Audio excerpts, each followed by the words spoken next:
Bonjour à toutes et bonjour à tous. Alors aujourd'hui, dans cette petite capsule, je vous propose d'aller à la recherche d'une cause de la fatigue chronique que peut-être vous n'avez pas encore détectée et qui, à mon sens, est vraiment importante, surtout si vous n'avez pas encore été dans cette direction. C'est la cause de l'alimentation. Donc je m'appelle Perrine Lochu, je suis praticienne de bien-être, orientée sur la naturopathie, mais pas seulement. Donc je suis surtout bioénergéticienne aujourd'hui. Je suis praticienne de massage bien-être, conseillère en hygiène alimentaire et je développe différentes pratiques pour aider les personnes qui ont des problématiques en lien avec de la fatigue au long cours ou de la fatigue chronique, même si ce n'est pas forcément orienté qu'en direction des personnes qui seraient diagnostiquées comme ayant un syndrome de fatigue chronique, mais les personnes qui ont aussi, par exemple, des fibromyalgies ou des états où ils se sentent très régulièrement fatigués sans raison apparente. Après cette brève introduction, donc voilà, aujourd'hui, je voulais vous proposer d'essayer de comprendre l'importance en fait de l'alimentation sur la santé, sur votre bien-être en général, et notamment sur les états de fatigue. Alors, pourquoi c'est très important d'aller faire un petit bilan, en fait, notamment auprès peut-être un naturopathe, si vous êtes plus branché en direction, pourquoi pas, d'un nutritionniste ou d'une diététicienne. Voilà, vous verrez en fonction aussi de vos sensibilités. Néanmoins, voilà, c'est vrai que je connais mieux, moi, la pratique des naturopathes, donc c'est plus vers ça que je vais vous orienter. Alors, pourquoi c'est très important? D'abord parce que aujourd'hui, on le sait, le tube digestif et notamment l'intestin joue un rôle vraiment fondamental en fait dans l'équilibre de la santé en général. L'intestin et notamment l'intestin grêle est vraiment parcouru de neurones et donc on dit aujourd'hui communément que l'intestin est notre deuxième cerveau. Alors, si on est tout à fait honnête par rapport, on va dire, à l'importance, si on regarde ça d'un point de vue de l'évolution des espèces, par exemple, d'un point de vue biologique, eh bien, il y a beaucoup plus d'espèces qui ont un tube digestif que d'espèces qui ont un tube digestif plus un encéphale. Tout comme nous. Donc, on peut se dire que peut-être au niveau biologique, le tube digestif prime est plus important que l'encéphale finalement. L'encéphale, bien sûr, a un rôle qui est majeur chez l'être humain. Et ça, on ne va pas revenir dessus pour le moment. Aujourd'hui, on ne connaît pas encore l'ampleur en fait des capacités du cerveau humain. En revanche, ce qu'on commence à découvrir, c'est qu'il n'est pas tout seul. Il a on va dire des adjuvants, enfin voilà, des copains cerveaux qui, comme lui, ont des neurones et l'intestin en fait partie. Mais le cœur aussi, par exemple. Alors, comme on n'a pas encore cherché des neurones dans tous les organes, on n'est pas encore au courant de tous les neurones présents partout dans le corps. Je suis à peu près certaine qu'on découvrira avec le temps d'autres présences, d'autres types de neurones à d'autres endroits du corps. En tout cas, aujourd'hui, on sait qu'il y a 3 pôles importants au niveau de la présence des neurones. C'est donc l'encéphale, l'intestin, les intestins et le cœur.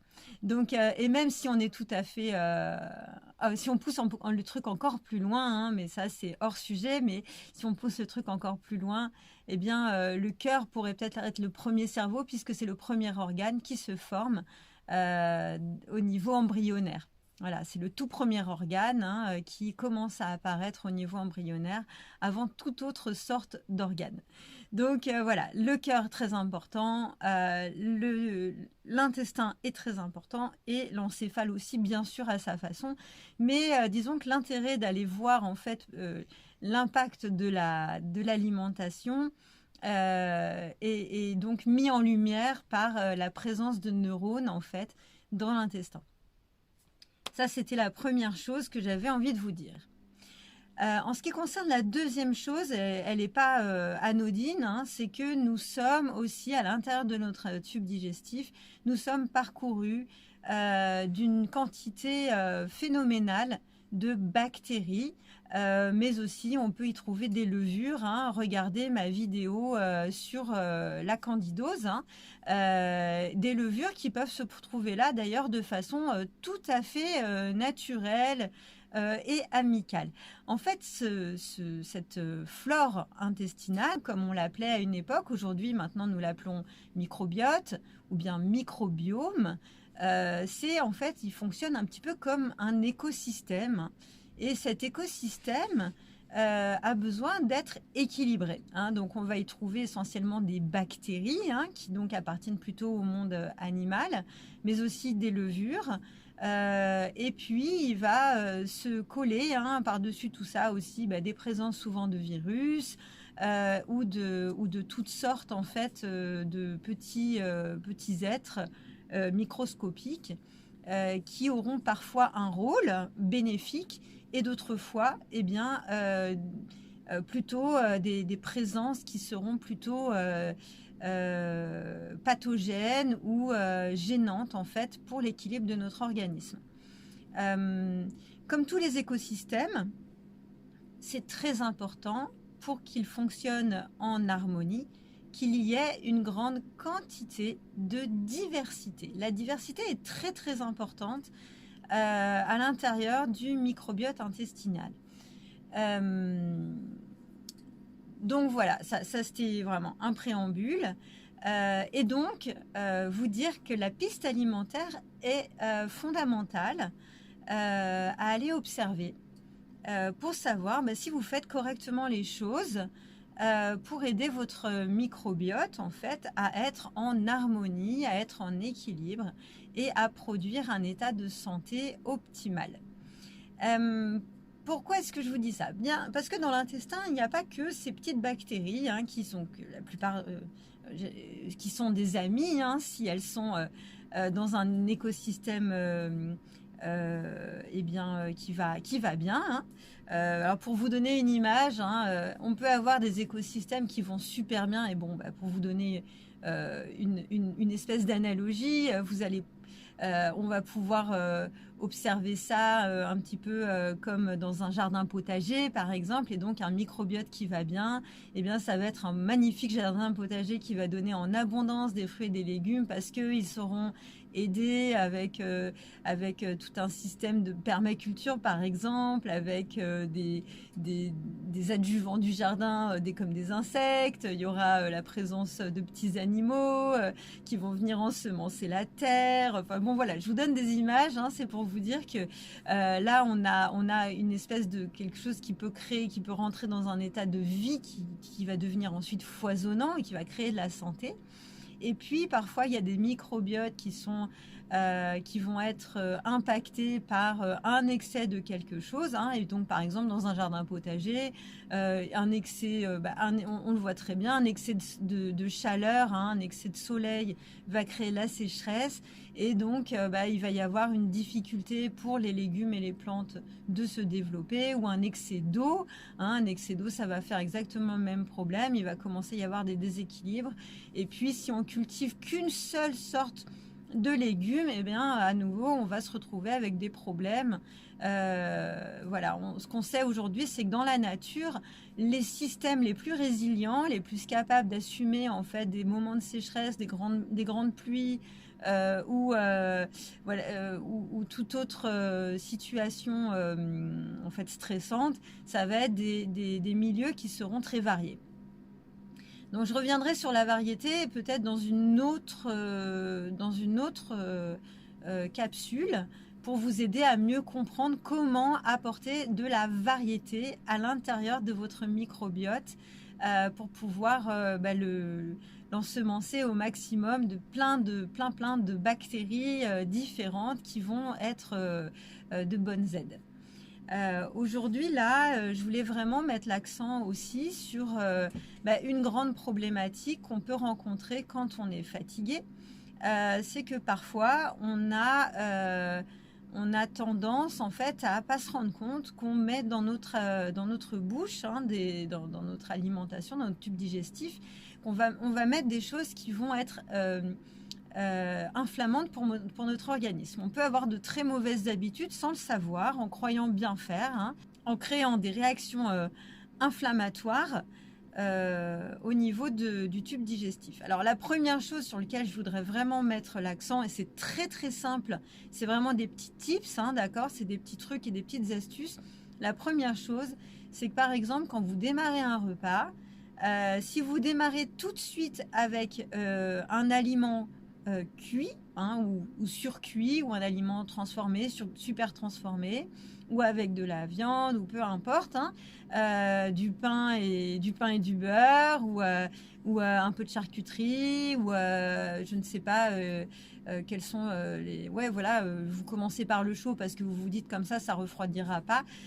Eh bien, malheureusement, vous faites une erreur. Parce que en fait ça, le corps va le reconnaître comme une agression. Alors je sais, ça paraît complètement fou, mais voilà, le corps il a ses propres raisons, et donc la première chose qu'il va faire, c'est qu'il va déverser dans le tube digestif, et notamment dans l'intestin, il va déverser une quantité considérable d'anticorps, de leucocytes, donc qui sont ce qu'on appelle des globules blancs aussi plus communément, qui vont arriver en très grande quantité. Et ça, évidemment, le corps déjà, ça l'épuise de devoir faire une réponse immunitaire à une situation, quoi que ce soit, à chaque fois, c'est le même problème. La réponse immunitaire c'est un stress en soi. Et puis la deuxième chose, une fois qu'il a fait cette réponse immunitaire, eh bien l'immunité, c'est pas anodin pour le corps, évidemment, ça va créer une espèce de situation inflammatoire au niveau des parois intestinales. Il y a des bactéries amies qui vont mourir sous le poids de cette réponse inflammatoire, de ces globules blancs qui débarquent. Et donc ils vont essayer les globules blancs vont se mettre à lutter contre votre alimentation. Donc pour éviter cette situation, le meilleur conseil que je puisse vous donner, c'est de commencer par manger quelque chose de cru, d'où l'importance des crudités au début du repas. Donc là, les anciens, ils avaient super bien compris le truc. Nos grands-mères, moi je sais que ma grand-mère, elle commençait toujours son repas par une assiette de crudités, même si c'est pas une énorme assiette, parce que si vous allez peut-être me dire que vous êtes réactif aux crudités, dans ces cas-là, prenez des crudités qui soient plutôt douces, type salade verte, quelque chose qui va pas avoir des fibres trop difficiles pour votre organisme, et puis mastiquez bien, dans ces cas-là, mastiquez bien, faites vraiment attention à la mastication, on y reviendra aussi, la mastication est quelque chose de fondamental, de très important. Et donc voilà, mastiquez bien, commencez par une salade verte. Si vous avez un tube digestif qui supporte plutôt bien les crudités, vous pouvez commencer par, je dis n'importe quoi, des carottes râpées, des choses qui vous feront plaisir, mais toujours une assiette de légumes crus, au moins 200 ou 300 grammes de légumes crus pour commencer votre alimentation, parce que ça permet au corps de comprendre que vous ouvrez en fait la danse de l'alimentation, que vous commencez à demander au corps en fait un état de digestion, et là le corps il va comprendre en fait ce qui lui arrive, il va pas prendre ensuite les aliments cuits pour une agression, et ensuite il va pouvoir traiter les choses, chaque chose après l'autre, donc d'abord les aliments crus, et puis ensuite ce que vous allez amener. Évidemment, je reviendrai beaucoup plus en détail sur les apports alimentaires, la qualité des apports alimentaires, les associations alimentaires aussi, mais dans d'autres vidéos, là, c'est pas le sujet.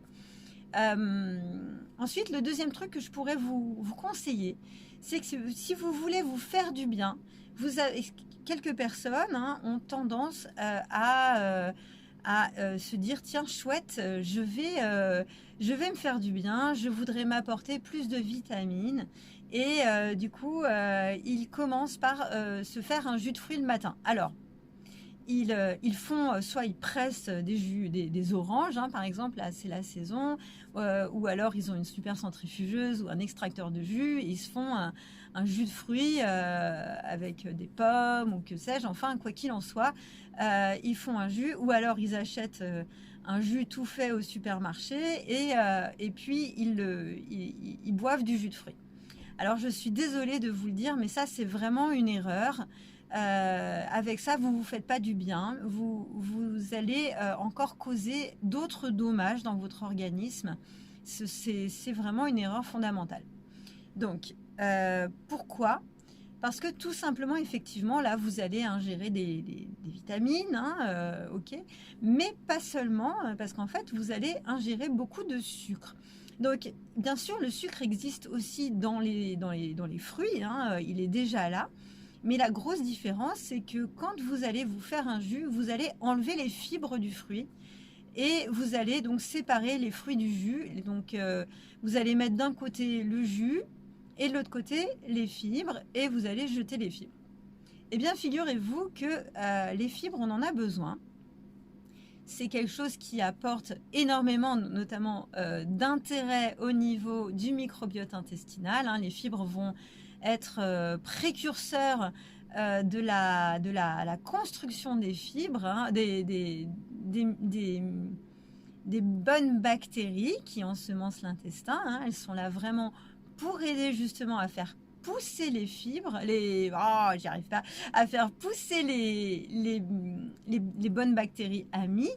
C'est un petit peu comme l'engrais, si vous voulez, en quelque sorte, l'engrais naturel de nos petites bactéries qui sont nos amis dans notre tube digestif. Et donc, si vous ne consommez pas les fibres, déjà, vous privez de ça. Ça, c'est la première chose. Et la deuxième chose, c'est que vous allez vous apporter, comme ça, avec du jus de fruits, une quantité de sucre qui va être ingérable pour votre organisme, puisque vous allez vous l'apporter en une fois d'un coup, avec ce qu'on appelle un indice glycémique haut. Un indice glycémique élevé, ce qui va obliger l'organisme à faire une réponse à nouveau, une réponse non pas immunitaire cette fois, mais une réponse de type pancréatique, qui donc le pancréas va être surstimulé, va produire de l'insuline pour réguler le taux de sucre dans le sang. Parce que le sucre passe directement dans le sang, et le sang, il faut qu'il ait un équilibre assez constant, très constant même. Et donc voilà, le pancréas va tout de suite faire une production d'insuline et puis réguler le sucre. Et en fait, ça va créer que quelques heures après, vous allez vous retrouver avec l'énergie dans les chaussettes. Pourquoi ? Eh bien, tout simplement parce que le pancréas aura envoyé de l'insuline et aura retiré le sucre qui était dans le sang. Et donc, vous allez vous retrouver avec pas d'énergie. Donc, la bonne solution par rapport à ça, c'est de manger des fruits plutôt que de les boire. Donc, les manger soit en les croquant, vous pouvez même, pourquoi pas, éplucher les pommes, pas de problème. Mais manger le fruit entier avec ses fibres, c'est très important pour pouvoir justement éviter à ce que le pancréas fasse une réaction de ce style. Vous retrouvez avec des pics glycémiques et des chutes glycémiques, ce qui épuise l'organisme. Et puis qui surstimule le pancréas, qui n'a pas besoin d'être surstimulé. C'est un organe qui est sensible, qui a besoin qu'on prenne soin de lui. Et donc, juste mangez votre fruit et laissez-vous normalement au moins 20 minutes pour intégrer en fait ce fruit dans votre tractus digestif après l'estomac. Une vingtaine de minutes. Si vous mangez le fruit seul, c'est très très bien, c'est le mieux. On dit de manger les fruits avant les repas plutôt qu'après les repas. ça permet vraiment de mieux les assimiler et surtout de ne pas mélanger le fruit avec le reste des aliments, ce qui pourrait créer des fermentations. Mais ça aussi, j'y reviendrai sur les mélanges et les associations alimentaires. Qu'est-ce que je voulais vous dire d'autre? Alors, troisième truc, super important. Voilà, troisième astuce, vraiment que je vous invite à observer, c'est de consommer des produits les plus naturels possibles. Être vigilant à consommer très très peu d'aliments déjà préparés. Surtout si c'est préparé par l'industrie alimentaire. Même les boîtes de conserve ne sont pas neutres, il y a beaucoup de sel dedans. Déjà c'est extrêmement cuit. Et puis vraiment aller vers des aliments peu transformés, des aliments où il n'y a pas d'additifs alimentaires le moins possible. Où il n'y a pas de graisse, parce que souvent dans les graisses qui sont à l'intérieur des produits alimentaires, il y a des graisses qu'on dit trans, hein, donc des graisses super transformées. Ça aussi, je reviendrai dessus, hein, les graisses, c'est tout un univers. Voilà. Et donc, essayez, je sais que c'est pas toujours facile, ça devient à un moment un mode de vie, une discipline, mais vous allez voir aussi qu'il y a du plaisir à ça parce que l'alimentation va prendre un tout autre goût, un tout autre relief.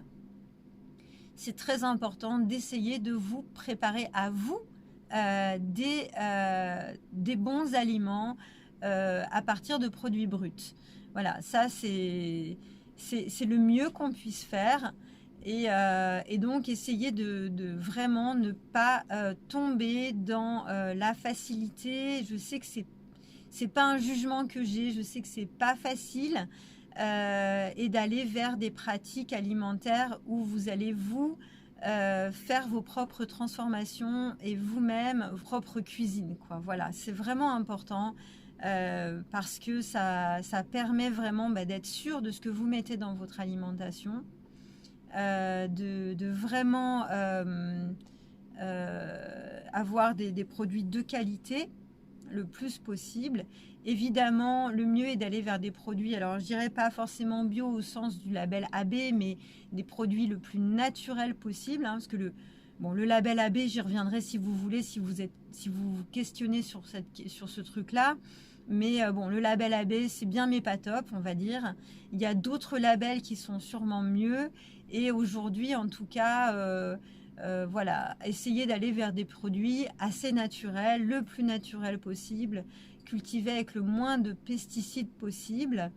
Voilà. Et puis, si vous avez à portée de main, près de chez vous, des produits locaux, évidemment, essayez les produits locaux. Déjà, ça coûte moins cher. En plus, ça soutient l'agriculture locale, l'agriculture paysanne, les petits producteurs. Et on a besoin d'eux. C'est très important pour l'économie locale et aussi pour la santé de tout le monde, hein, parce que eux, ils cultivent dans des meilleures conditions. Ils créent en plus de l'emploi. Donc, pour plusieurs raisons, c'est important. Mais vraiment, pour la santé, c'est vraiment important au premier chef, d'autant plus que là, vous pouvez leur poser des questions sur leur façon de cultiver ou leur façon d'élever leurs animaux, si des fois vous achetez de la viande ou du fromage ou des œufs. Et puis en plus, vous achetez comme ça des produits qui sont pas trop éloignés de chez vous et pour des raisons plus ou moins vibratoires. Là, vous allez avoir en fait aussi des informations énergétiques qui vont avec l'endroit où vous vivez et donc qui peuvent aussi vous permettre de vous équilibrer. Alors je sais que ça peut paraître un petit peu comme ça irrationnel, mais ça peut être intéressant quand même de faire cette démarche de toute façon. Voilà pour aujourd'hui les amis, vraiment je vous propose de faire cette expérience. Donc pour résumer, donc la première chose ce serait commencer par une crudité, voilà. La deuxième chose, c'est de manger des fruits plutôt que de les boire. et si possible, éloigné des repas, ou alors avant le repas, mais plutôt 20 minutes minimum avant le repas. Et la troisième chose, de supprimer, bannir de votre alimentation tous les aliments ultra transformés. Voilà les amis, pour aujourd'hui c'est tout. Je sais pas si voilà, c'est des choses qui sont assez simples à mettre en place, même si je sais que la dernière partie, tout ce qui est préparer soi-même les repas, c'est peut-être le plus challengeant, le plus compliqué, mais voilà, vous pouvez quand même tenter cette aventure. Vraiment, je vous propose de l'expérimenter. Et puis on se retrouve très rapidement dans une autre capsule sur l'alimentation où j'aimerais beaucoup mettre l'accent sur la question du gluten aujourd'hui, qui pose beaucoup de questions à beaucoup de monde. Pour moi, c'est quelque chose qui est vraiment à aller observer, le gluten. Donc voilà, je reviens dans une autre capsule assez rapidement. Je vous embrasse.